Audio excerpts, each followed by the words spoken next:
Сәлем достар, бүгін сіздерге жасалу жолы жеңіл печеньенің рецебін ұсынамын.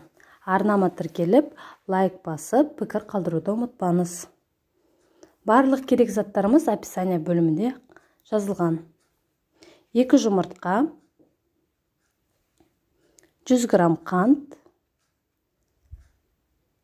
200 мл айранды, және де қопсытқыш, ванилин және кішкене тұз қосылған ұнтағымызды саламыз.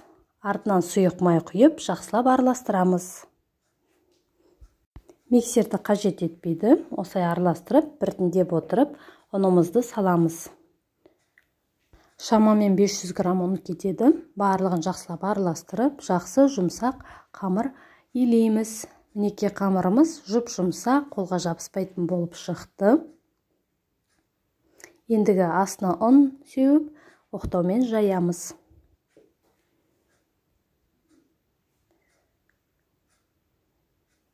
Жайып болған қамырымыздың бетіне сұйық майды жағамыз, немесе сеуіп аламыз. Артынан қант себеміз.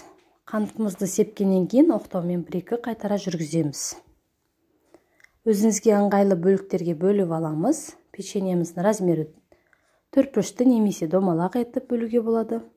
Ендігі осының барлығын противенге тізіп, пешке пісірамыз. 180 градуста шамамен 15-20 минутта дайын болады. Арнама тіркелуді ұмытпаңыз.